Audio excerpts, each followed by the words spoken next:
All right, hello everyone. Welcome to Triton Squadron Episode 3. Today we will be talking about the expanded universe. That means books, comics, and everything else that's not the movies. Today I'm joined, finally, by my other co-host Liam Hello there. and Anish, one of our founding members of the club who was not here for our first episode, but one of the founding members, Anish, Also, hello there. General Kenobi. Okay, so why don't we start with just like a quick little recap of Andor. Anish, do you want to go into that? Yeah, for sure. So this past week we had episode 8 of Andor release. We're pretty much 2/3 of the way through the show. And personally, I'm loving it. I thought this episode was really, really well done. I like seeing Cassian in the prison, kind of like seeing the whole dystopian nature of that. And I liked seeing the other plot lines intersect with Mon Mothma, with Luthen, with everyone. What'd you guys think about it? I thought it was great. This was actually one of my favorite episodes so far because I love seeing the mundane in Star Wars. So seeing like the inside of a factory was actually really cool because we've seen that in Rebels before, but they didn't really focus on much on how it operates and that kind of thing. So it was really cool to see like the inner workings of like how one of these places operates. It's cool to like speculate on what maybe they're building because they're building like these really big pieces and they're building a lot of them. I was thinking maybe it's like a piece of the Death Star that they meet in. I did see a theory. Yeah, I that heard said they were about building that. pieces of the Death Star, Yeah. which That would be crazy. Yeah, that would be really cool. Yeah. I'm not sure like how early on they started building it. I bet you since it was such a big project they did, so it's definitely like a valid theory.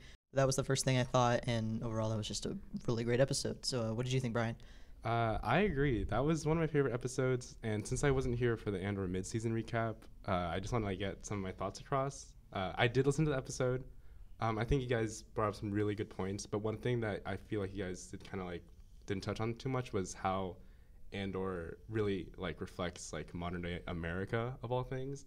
And I think this episode like really hit it home, like with the prison system and like literally the first thing I noticed when they showed the shot of all the prisoners, like, wow, they're all people of color and all the Imperials are all white. Like, I think that's really intentional. And I feel like this is the thing with Andor, like, overall, but, like, people are like, oh, like, there's not enough aliens, because, like, I think we all know that, like, there was very big alien phobia in Star Wars by the Empire. But, yeah, I just think this episode really hit it home. And Saw at the end, I think everyone loved that. But yeah, I'm like now like really, really looking forward because all the plots are like kind of coming together. Like Saw's coming in, Mon, Luthen. So we'll have to see where it goes. And speaking of stuff that came out this week in terms of TV shows, we also had Tales of the Jedi come out. So for those of you guys who don't know, that is a short series of 6 episodes animated in the same style as the Clone Wars. And it touched on 2 stories, Count Dooku and Ahsoka. So, do you guys have any thoughts on Tales of the Jedi? So I guess we'll start with Dooku first. I thought that was amazing. I was very close to tears during all of those episodes. I agree. I loved everything that they tied into the prequel movies. It was really cool to finally see like Kamino being deleted from the archives. That really hit. Yeah. Especially since like he was using Sifo Dyas's credentials to do so. Yeah. So I really want to watch episode 2 again, even though I don't really like that movie. But I'm just thinking like I want to watch it again and just think about what happened in Tales of the Jedi and tie it in while I'm seeing all of that on screen. Yeah, I agree. I thought it was really well done. I have to shout out the animation, the music, everything. Everything just came together in a really, really nice way. It felt like Star Wars Visions almost in the way it was kind of artistically done. It didn't feel like Clone Wars, it didn't feel like Visions, but it felt like kind of a mix of the two. Yeah. I feel like looking at it from that level, it was really, really, really great to watch. I want to highlight the visuals and music in the very first episode, the one about Ahsoka's mom going on the hunt. I thought the use of kind of like a different style of music, I don't know the specifics about it, but I thought overall the way the music and cinematography came together in that episode was super well done. And then, yeah, I agree about the Dooku stuff. It was really cool just to kind of see how he became slowly disillusioned with the Jedi, just to see the steps along the way that made him realize, oh, you know, the Jedi are serving a corrupt Senate, a corrupt Republic. The Jedi should be better than this. And I like that he turned to the dark side for that reason, more so believing that the Jedi are corrupt than the Sith have all the power that I want. And that was really cool.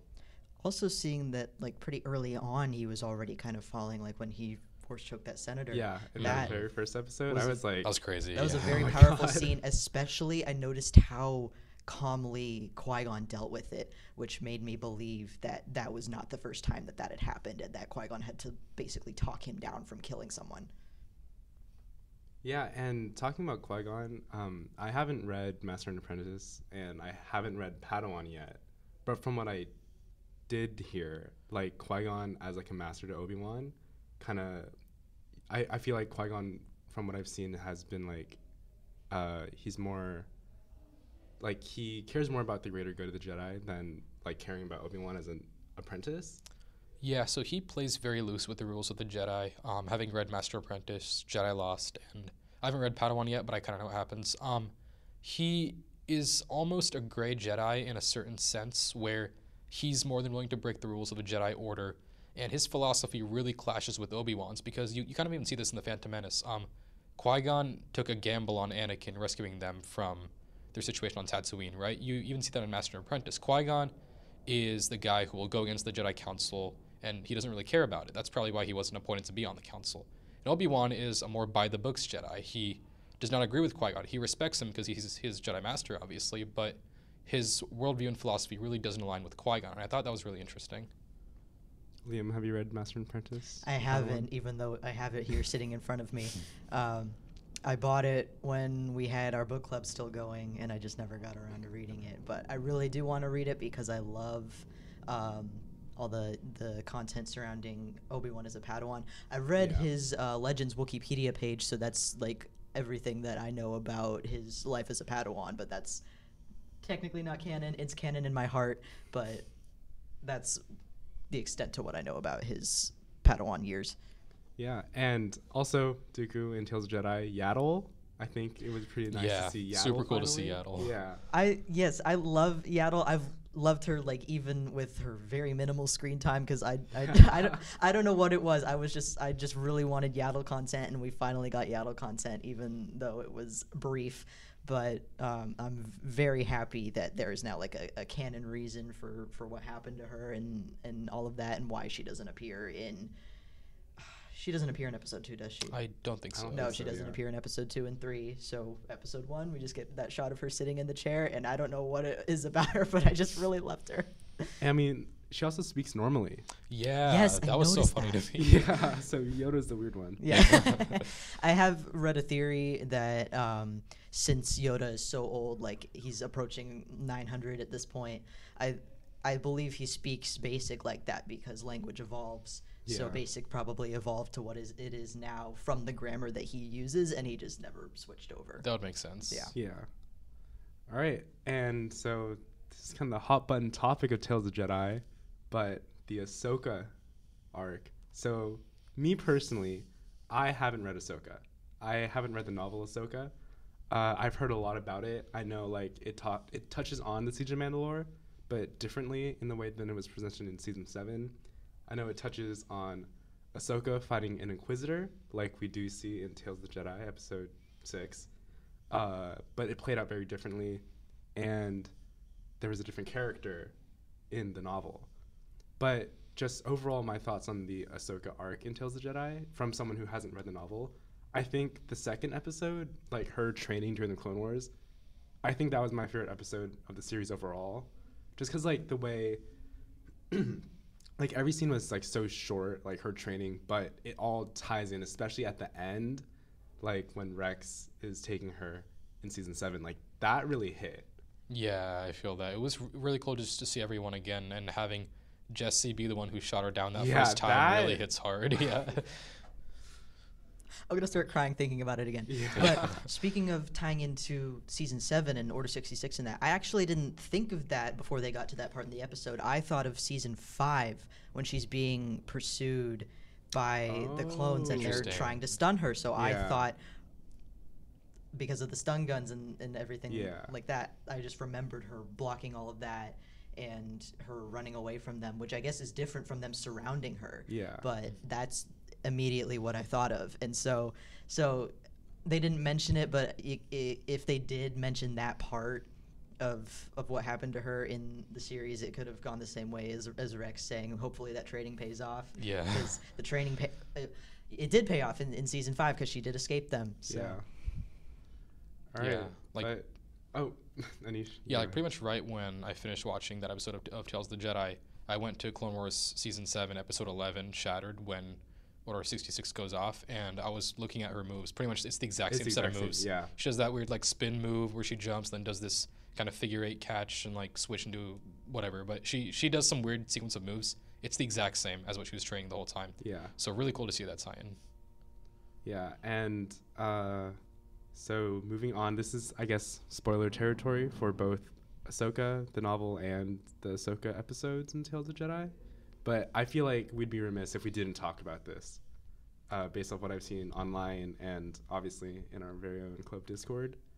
So, Liam and Anish, you guys want to get into that? So that episode hit, and the retcons kind of hit because Ahsoka was the first Star Wars novel I ever read. I didn't actually, I hadn't even realized there were Star Wars novels until I was in an airport and I saw this Ahsoka on a little display holder, and it was like, a book about Ahsoka. Well, she's my favorite character. I have to buy this. And then, of course, inside the canon novels, they have the timeline of all of the books. Yeah. So I was like, oh my God, there's an entire world of Star Wars that I know nothing about. Yeah. So that was how I got into Star Wars books. And then, of course, Ahsoka being my first novel, it's still one of my favorite novels. And it was kind of hard to watch the episode, seeing, or at least first noticing that like this was going the same direction, but then they changed a lot of what happened, and I was just remembering what happened in the book and thinking, oh, did they decanonize this canon book? Because I'm not really down with that. Yeah, I'm kind of in the same boat personally. I got into Star Wars books, I want to say it was around the time Rogue One came out, so a couple years ago, and I saw an article on StarWars.com about the Ahsoka novel, and I was like, wow, this looks really cool, and I bought it the day it came out. It's pretty much the first or second Star Wars book that I read, and that really pushed me to get into the broader EU. And Tales of the Jedi, what happened in Episode 6, was intended by Dave Filoni to be a retelling of the same events in that novel. I believe he said this in an interview somewhere, but the fact that he retold the events of that novel and changed so many details of it is what really bugs me, because there's really easy fixes he could have done. For example, in the episode we see Ahsoka meets a girl in the village and her brother, right? And they both appear to be white or at least pale skinned to an extent. However, in the novel, she meets a character named Kaden Lartey and her sister Miara, both of whom are black women and are queer.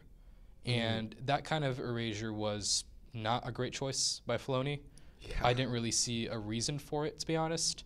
And as a whole, having read the novel, it's a really, really great novel. It handles Ahsoka's PTSD after Order 66 and her introspection and what motivates her to get back in the fight, as well as meeting up with Bail, seeking Bail out on her own, not using a transmitter or whatever. I feel like the overall plot was so intricate and well done, and seeing this really simple version that kind of threw that book away is what really bugs me, because the plot we got wasn't that much more interesting than the book, which is really why I'm kind of frustrated. Yeah, and talking about like minor details and stuff and like Kaden, I think this is like, obviously Star Wars has come a long way in terms of like queer rep and like people of color rep, and especially in like the High Republic and in Andor, Vel and Cinta. I mean, Yeah. we got Oh, that. I was That was so great, happy yeah. with that I was scene. also really happy with that scene. Because I and was also kind of getting the vibe in an earlier episode, and then they Yeah. kind of confirmed it. So Yeah. just have to say, very, very, very happy with that decision. Yeah, and so just like, I know like a lot of people are probably like, oh, like this is like super minor, but I think like Anish said, like it was unnecessary, like from someone who hasn't read the book, but it does seem really unnecessary to just like change a character and like the details. And I know like they changed the Inquisitor. Do you have Yeah, thoughts about I that? believe the Inquisitor that Ahsoka fights in the novel is called the Sixth Brother, and he's of a different species. He looks a little different than the Inquisitor that she fights in the episode, and I believe it was also said in some interview somewhere that the Inquisitor she fights in the episode is not intended to be the Sixth Brother. So it seems like canonically it's a different encounter, but it doesn't really mesh with the novel. Like, the novel basically ends with her joining Bail Organa, joining the Alliance, becoming Fulcrum, basically, right? And she more or less ends the episode doing the exact same thing. So both those events can't exist in canon. There's not really any way to work around those, in my opinion. Yeah. I'm personally not too mad about the Inquisitor thing because I just really love the design they used in the Yeah. episode. Yeah. Like that was badass. I love that. I want to cosplay that. But yeah, I agree it was unnecessary to change so many details about it. Like even if they did a condensed episode like they did, like why not keep the details the same? Have Kaiden be Kaiden, or I'm sorry, I pronounced it Kaiden when I was reading it. Everyone else pronounces it Kaiden. Was it Kaden? Yeah. So Kaden, I'm sorry. Have Kaden be Kaden. They don't even have to name her like they didn't name the girl in the episode. Like can just be a little Easter egg for fans who have read the book. Like, oh my God, that's Kaden. Yeah. There wasn't someone who even reported her in the novel, was there? Like that kid did in the episode. I don't even think so. I think she used the Force in the novel during a different incident, something that was a lot more complex than some haze falling over or whatever. Yeah. But like, Yeah, I don't know. I don't think she was even reported by anyone. And also, I feel like her using the Force like that in that episode was a little, what's the word I'm looking for? She wouldn't have done that.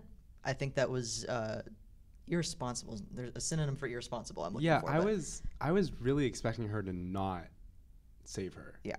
Yeah. Because also, I think that accident was survivable even if she didn't save her. Like, there was no reason for her to use the Force, and I feel like novel Ahsoka was smart enough to realize that she would not need to use the Force in that situation, and she wouldn't, even if she did, she wouldn't have been so obvious about it. Like, she wouldn't have stayed in the stance with her hand out, Yeah. waiting for the girl to notice that she did that. Like, she would not have been so willy-nilly using the Force like that. Yeah, novel Ahsoka kind of wrestles with, should I use the Force for the entire first half of the novel? And only when things get really bad, only when the Empire sends a garrison to the planet and some of the farmers are killed, only then she uses the Force in like one instance. And then the Inquisitor shows up after he sees her using the Force, basically. So it's different, and it's not different for the better, in my opinion. That's more so why I'm annoyed. Yeah. Yeah, so Ahsoka the novel, obviously, I think Tales of the Jedi really showed how many people love and enjoy the Star Wars books. So, Liam, you said your first Star Wars book was Ahsoka. Anish, what was yours? So I got Ahsoka and Catalyst at the same time. Catalyst is about Galen Erso and Orson Krennic in the years leading up to Rogue One. Oh. Basically covers the construction of the Death Star. Kind of gives a lot of backstory on Lyra Erso as well. I thought she was a super cool character. So I began with Catalyst and Ahsoka. I got those two around the same time. And then, yeah, those are my first two. Awesome. Well, my first Star Wars book was Lost Stars. My mom actually got it for me because like she knew I liked Star Wars and I really liked to read when I was a kid. So Lost Stars came out like before Episode 7 came out, so it was back then. And if you guys haven't read it, you guys really should. And also listeners, you guys should read Lost Stars. It's I own it. I haven't read it. I've heard a lot about it. It's probably going to be the next one I read after I finally finish the Thrawn trilogy.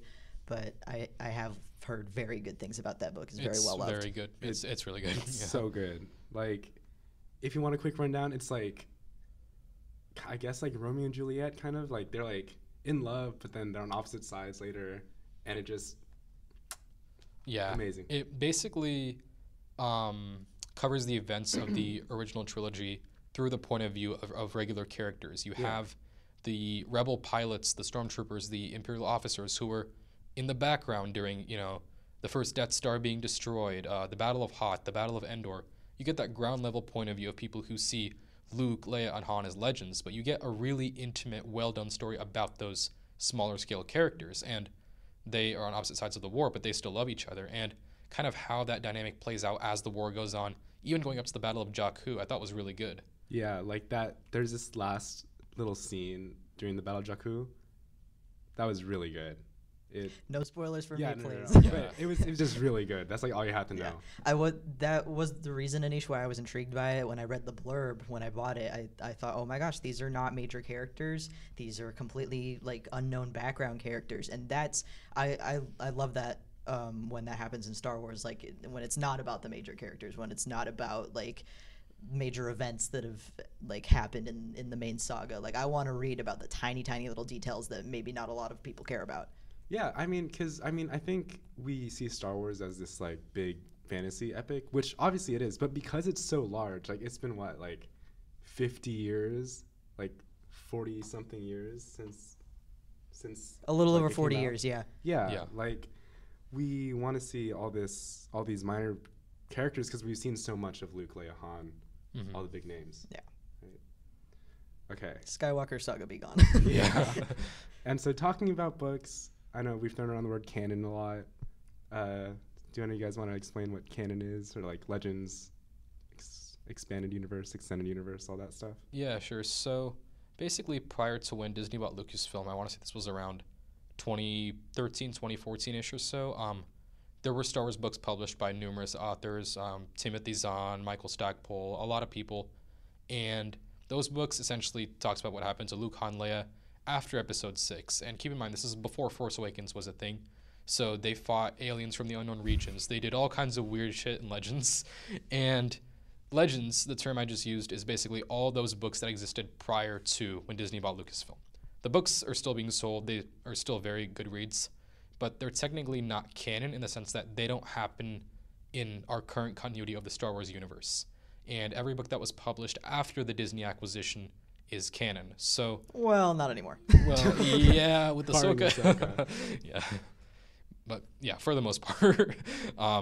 Yeah, the books being published after Disney bought Lucasfilm are canon. So that's kind of the distinction.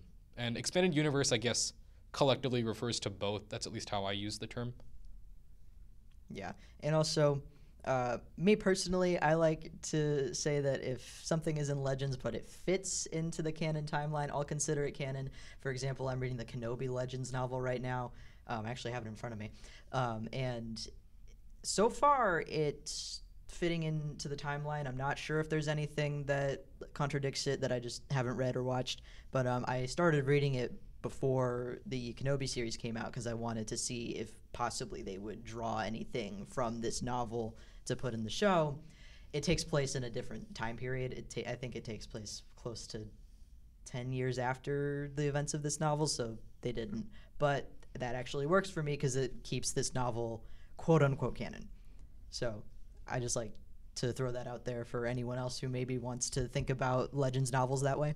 Yeah, and I think that's really fair point to make. Like, you know, like I played Star Wars: The Old Republic when I was a kid. I'll minorly dabble in it now, but I don't see why that's not canon because that happened 3,000 years ago. Yeah, before the main nothing events of the movie. contradicts it in canon, so it's Yeah, Yeah, basically not even High canon. Republic, right? High Republic High doesn't go that far Republic, back, yeah. So, like, I do think even officially, it's not canon. In your heart, like It why is can't canon it in be? my heart. Yeah, Yeah. like why can't it be? I feel the same way about the Darth Bane trilogy. This takes place about 1,000 years or so before the Phantom Menace, I think. One of my favorite, not only Star Wars book trilogies, but book trilogies, like, period. And nothing contradicts it in canon. Darth Bane is still a canon character, so that series is canon to me. Yeah, yeah.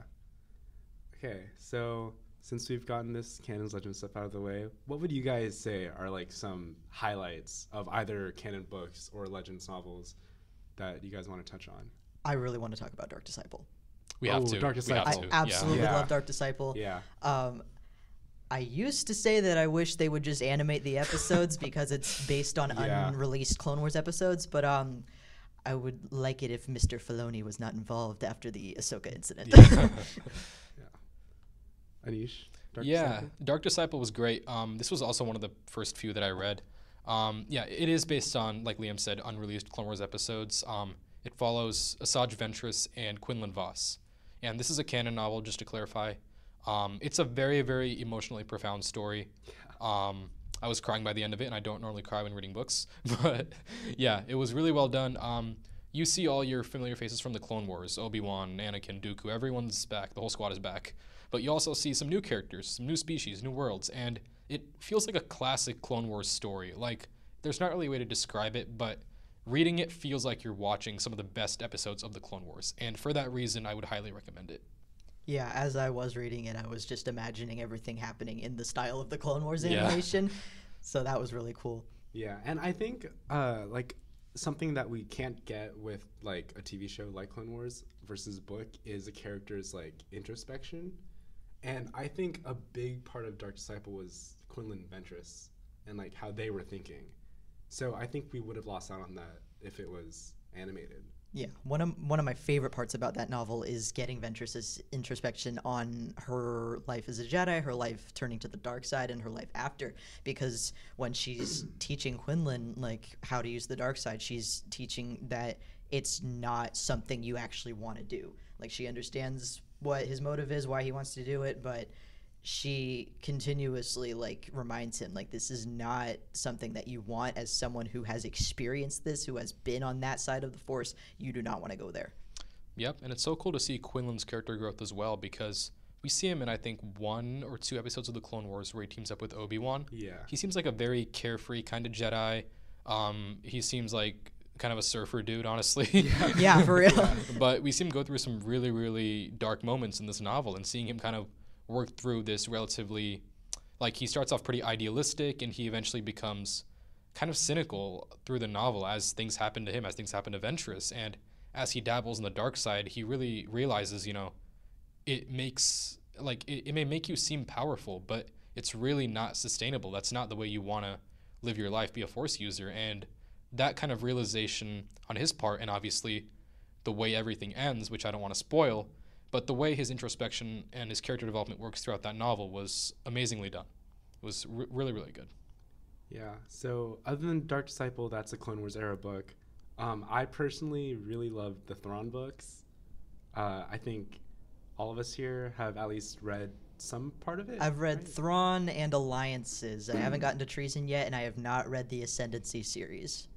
Yeah, so I have read actually most of them. I have read the 6 books in the canon Thrawn trilogy. So that's Thrawn, Alliances, Treason, and then the 3 in Thrawn Ascendancy. I've read a few Legends books as well. So the OG Thrawn trilogy was pretty much the first series in Legends. This was like 1990, 1991-ish when it came out. So I read that. I read some books about like the Chiss Ascendancy, like Thrawn's family of characters as well. I only have like I think 1 or 2 Legends books left about Thrawn. I've gone through a decent amount of them, but yeah, I think it really speaks to the strength of Timothy Zahn as an author to write such an interesting character, because Thrawn is really just the Sherlock Holmes of Star Wars. You're not supposed to relate to him. He's kind of an enigma to us as the reader as well. Yet we see him vulnerable at times. We see him make genuine mistakes in the books. And if you've only seen Thrawn in Rebels, he does not make that many mistakes. Maybe like near the end he does, but we see his family. We see a character he becomes very close friends with, Eli Vanso. And we really see the human side of Thrawn in a way that movies and shows really can't do to characters, I think. Mm-hmm. Yeah. And also tying the novels into Rebels, I watched Rebels before I read the books. And in Rebels, he's very much characterized as a villain. Like he does things in season 4 that first canon novel Thrawn probably wouldn't have done. And it was really interesting to read the novels after watching Rebels and realizing he's not that much of a villain. He's an antagonist, but I don't think of him as a villain after reading these novels. Yeah, and I think that's why I like Thrawn so much, is like he's not just like a, I don't know, like a Palpatine evil. Yeah. Sorry. He's more like a, like, because like I don't think he is evil, because he wants what's best for the Chiss. Yeah. Yeah, it's pretty well established. This is not a huge spoiler, but it's established by the first Thrawn novel and I think book 1 of the Ascendancy, but mainly in the first Thrawn novel, that he really joined the Empire as a means to an end. He's loyal to his people. Mm-hmm. He's loyal to the Chiss, and they exist in the unknown regions of the galaxy. And he wanted to figure out for his people what's out there. What is this Empire? Are they an ally or an enemy in the coming war with other people from the unknown regions? And in that sense, you really see him as someone who is kind of a scholar. He's just looking for knowledge. He is not a villain. He does do evil things when he's with the Empire, but it's in service of the Empire because he wants to take that benefit to his people. And that's a really interesting way to write a character who, like Brian said, could be just another Palpatine, but he's really just someone who cares about his people so much.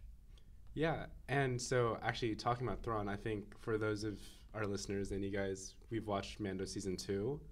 Mm-hmm. Thrawn is name dropped in Ahsoka's episode. So what are your guys' feelings? Because again, we talked about like the Ahsoka novels and the retcons there by Mr. Filoni.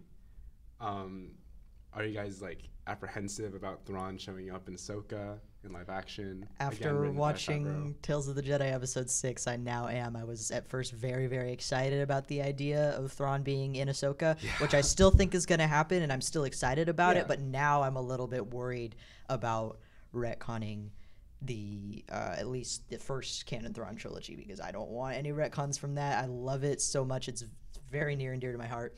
And I also don't want to see that disrespect to Mr. Timothy Zahn. Yeah, and I mean, again, like that respect to like the author Timothy Zahn, like he's been writing Thrawn since the '90s. Like Yeah. he wrote Thrawn for Legends before Disney bought, like before Rebels existed, and then it was like, okay, Thrawn's gone, Thrawn's back in Rebels, and then they brought him back to write 6 more books about this character. And so I just think if they didn't do justice to his character, who's been so well established in both Legends and canon, it would kind of be like a slap in the face. Yeah, my, I guess, semi-idealistic hope is that because they brought Zahn back to write 6 Thrawn books, they have a long-term plan with the character in the shows that's going to respect those books. Like Liam said, after Tales of the Jedi and the Ahsoka retcon, I'm a little more apprehensive. I'm still excited for the Ahsoka series because it's basically a continuation of Star Wars Rebels, and I love Rebels. It's my favorite thing in Star Wars, straight up. So I'm still excited for it, but I guess I want it to be either fully respecting of the Thrawn books or to not touch the lore established in them at all. And I want to see things like the Chiss Ascendancy, Eli Vanto, Admiral Arlani on screen. That would be awesome. But I don't want to do it, or I don't want to see it in a way such that it goes against those characters and that world established in the books. I feel like since it's going to happen post Rebels, and also Ezra's going to be in the show, right? Yes. Since Ezra is also going to be in it, I'm thinking it's probably going to be about what happens after the finale of Star Wars Rebels, which hopefully stays away from the books, because at least the first canon trilogy like takes place, like it overlaps with Rebels. But then season 4 is after those books. Post Rebels is after those books. So hopefully whatever they do in the show is going to stay in that time period and not really touch what happened. Yeah.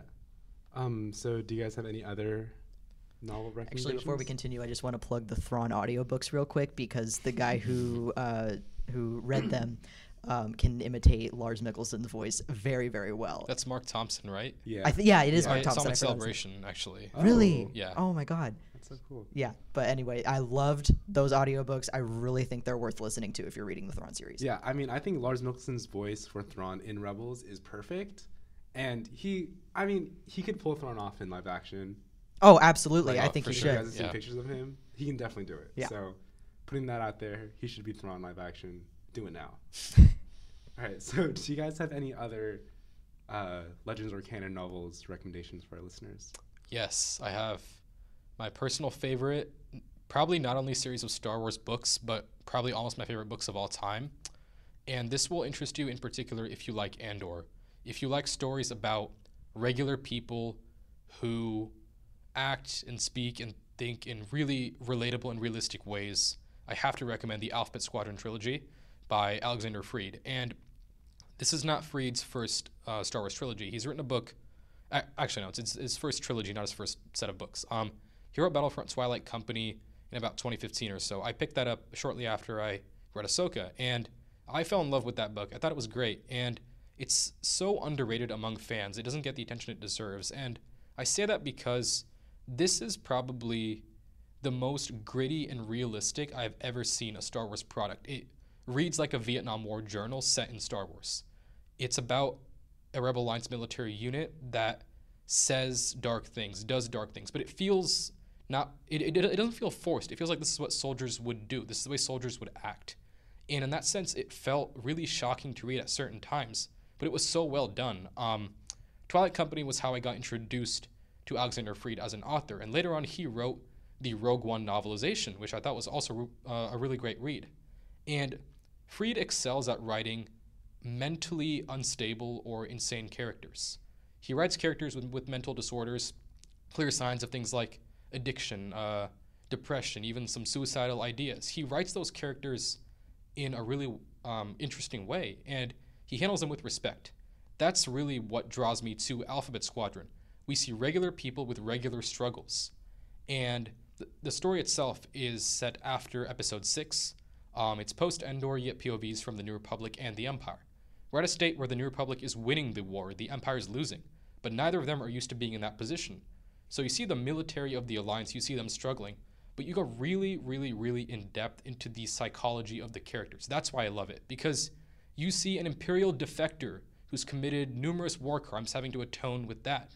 You see a character who is of an alien species who has a literal metamorphosis as her character changes, who changes her body entirely.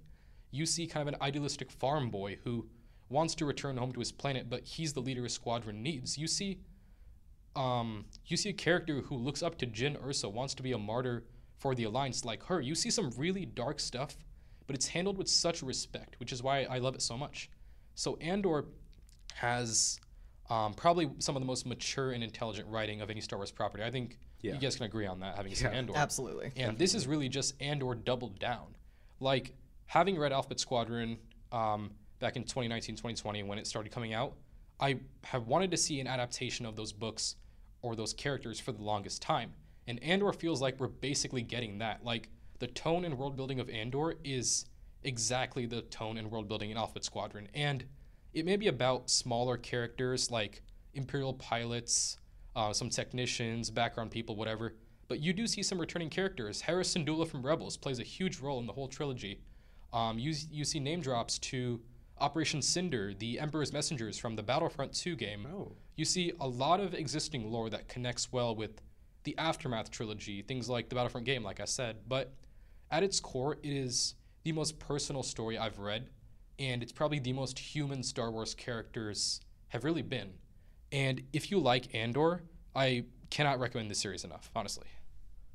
That sounds like I would want to read it. I really went on a tangent. No, I'm very happy I got to hear you talk about it, because I've heard you talk about it before, but not in such detail. Yeah. But I'm definitely a lot more interested in it now that I know it's very similar to Andor, and also as someone who has suffered from mental illness, I love reading about just other characters because it's relatable for me, and also I'm glad that you feel that the author handles it with respect, because I would much rather read something about too that. Many times where it's been like demonized. Yeah, exactly. Yeah.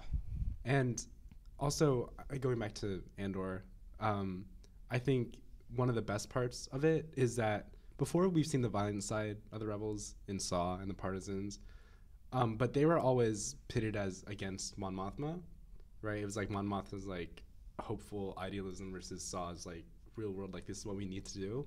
And I think Andor is like, yeah, like, you know, like the heist on Aldhani, they killed people, but that's kind of what needs to be done. Yeah, Exactly. that was very refreshing to see, because a lot of the on-screen portrayals of the rebellion, like the screenwriters definitely want you to see them as heroes, and then here you're seeing them do like very questionable things to accomplish their goal, and you have to watch that and rationalize, like, is this right? Do the ends justify the means? I have to bring up a book that is actually pretty similar to what you guys were talking about. Rebel Rising.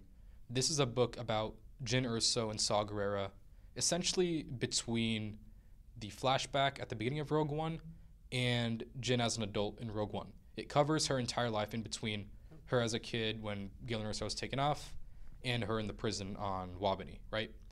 And it really, you can expect this with a book about Saw Gerrera, but it goes into the gray areas of the Alliance. You see Saw do things that are very questionable, things that villains would do. He interrogates characters. He does all kinds of dark things. And the book is actually very violent. I was very surprised, but it feels so in character for Saw. And if you want to see more of that of what you're seeing in Andor about the different factions of the Alliance, the kind of different ideologies and the militancies of those factions, I would highly recommend it. Yeah. I just think that's something that's a nice, refreshing take on Star Wars that we haven't seen before. So I think, do you guys have any other books you guys want to recommend before we get into what new readers or new adventures into the expanded universe should start with? One thing I do want to say is that there's not really a right order to start reading Star Wars books. Like, if you're questioning, oh, there's so many, where do I start? Just pick what interests you, honestly. Like, if you like Jedi and Sith, there's so many books about Jedi and Sith. Master and Apprentice, Dooku Jedi Lost, just to name a few that we talked about. And if you like normal people, you can read Rebel Rising, Alphabet Squadron, Twilight Company, Lost Stars even. There's not really a set reading order you have to follow. Obviously, don't read Thrawn Alliances before Thrawn. Yeah. But like, for the most part, you can read whatever you want. And I have to shout out one website, Utini.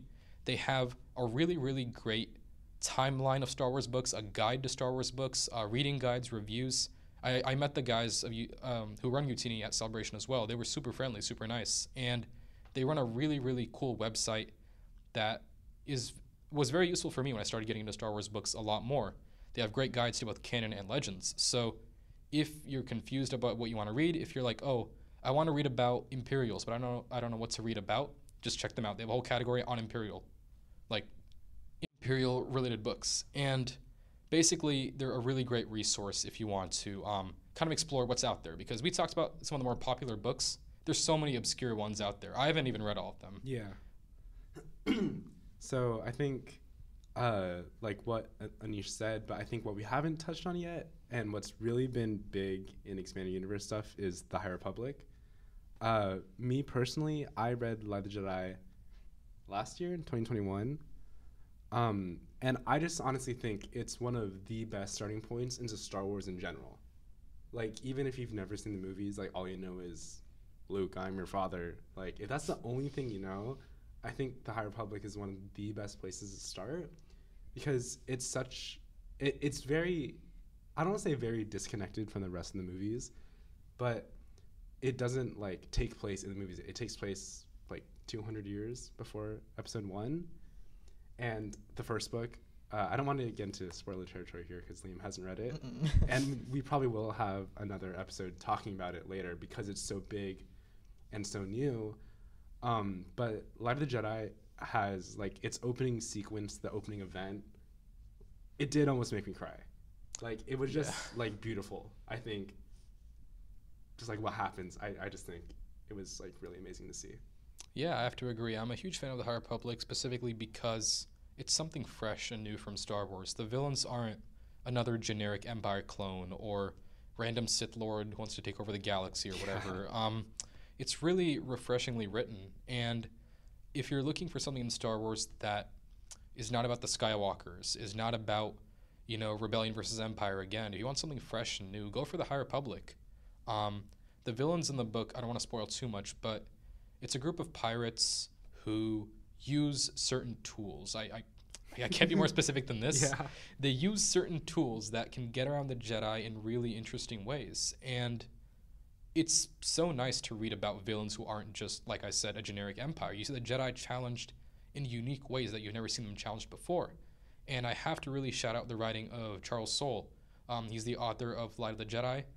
Some members of our club all actually spoke with him at Celebration as well. Very friendly guy. And he essentially had to write the book that kicked off the whole High Republic, and he nailed it. He nailed it beautifully, like 100 out of 10. It was amazing. And also, speaking of, like, the conflicts that the Jedi go through, we see parts of Jedi that you don't see in the prequels or any of the other movies because this is Jedi, like, 300 years before Phantom Menace. And as we know, in Phantom Menace, the Jedi have become, like, puppets of the Senate, basically. And so we see Jedi here that are going through internal conflicts that are, like, they're, like, questioning things. They, like, view the Force in a way that we would not see, like, Yoda in Episode 1 think about. Yeah, which I love. I have to shout out how the Jedi's use of the Force is written, because I'll just name drop some characters. It doesn't really matter. But the main Jedi that we're introduced to is called Avar Kriss. She views the Force as a song, basically. When something's off in the Force, it's like a note in the song is off. And Elzar Mann, another Jedi we're introduced to as one of our main protagonists, he views the Force like an ocean, like a deep ocean with possibilities. Each Jedi, when they're introduced, we have a brief description about how they view the Force. And that was a really clever way to kind of characterize them. You don't really see that with Jedi in the prequels because they're, like Brian said, they're puppets of the Senate. They're doing what the Senate tells them to do. These Jedi explore what the Force can do on their own. Elzar is someone who experiments with the Force.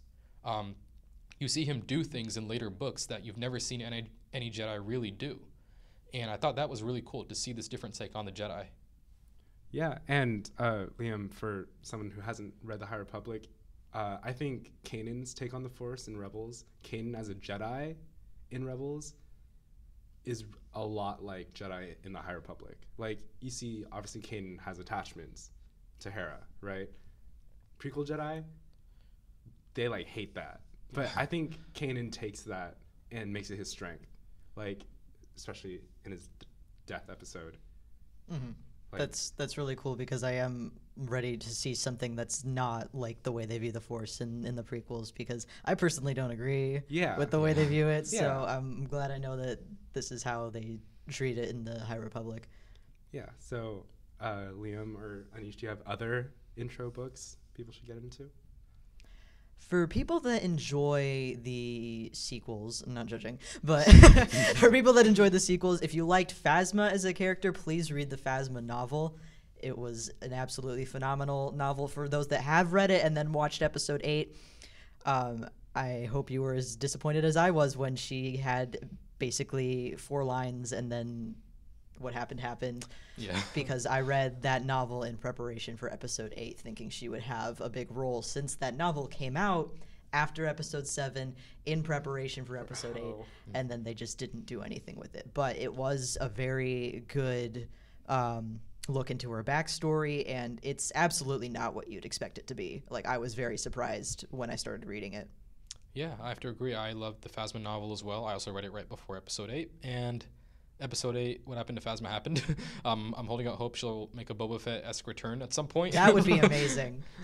But yeah, Phasma was really great. It was kind of a survival story, really, on Phasma's planet. It felt kind of Maze Runner-like at times, honestly.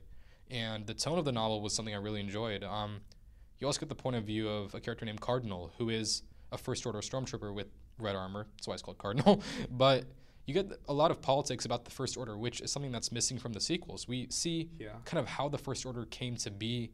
We see the leadership structure of the First Order, get the point of view of stormtroopers, captains, officers. Seeing that bit of lore established was really cool. Yeah, and so talking about like the structure of the First Order, I think part of the sequels that we don't see is why is the New Republic so bad? Like, we're just told that. And we don't actually see it because I think we're just thrown in there. And I personally haven't read... The only book I've read that takes place in the sequel trilogy is Lost Stars. Mm-hmm.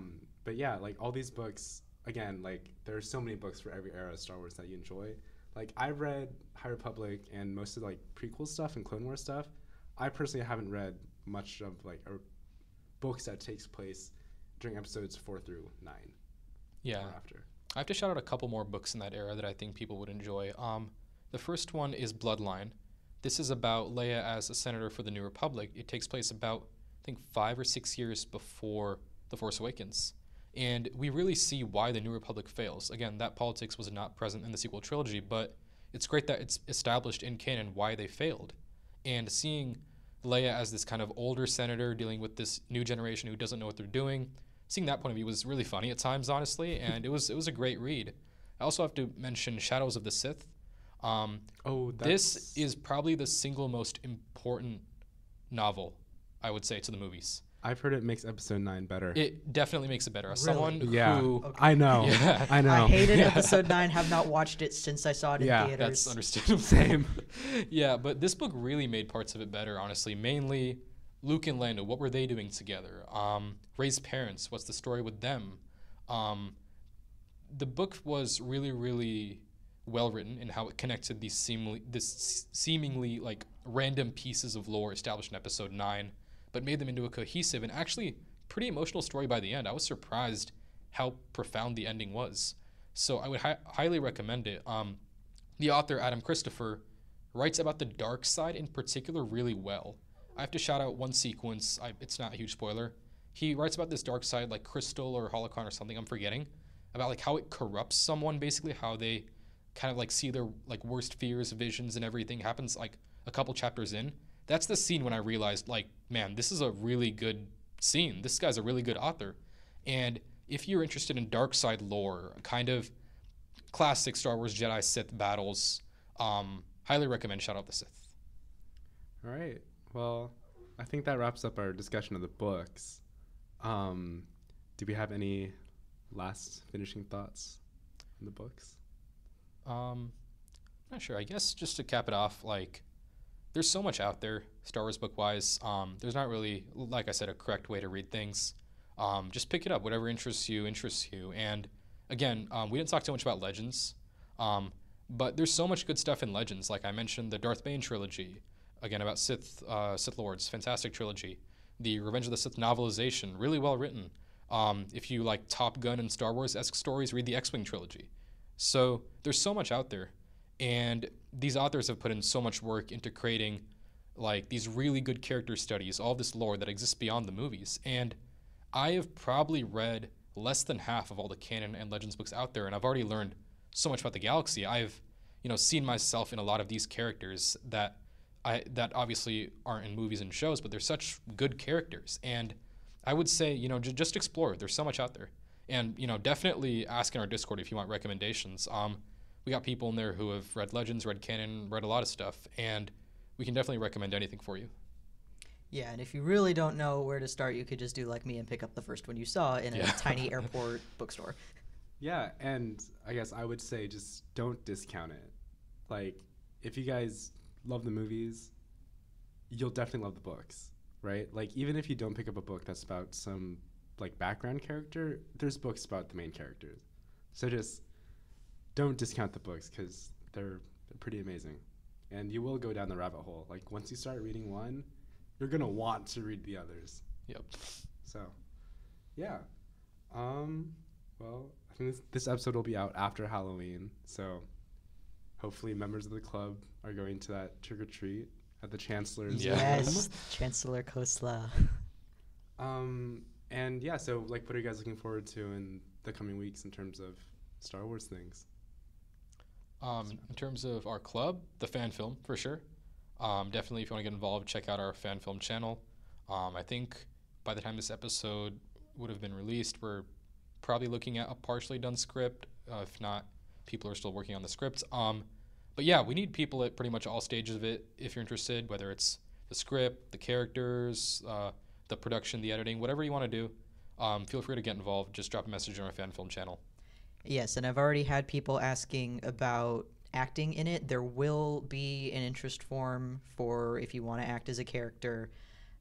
We're still working on that. I'm not sure when it's going to be out because we're going to wait to finalize script and character designs before we do that. But there will be a form.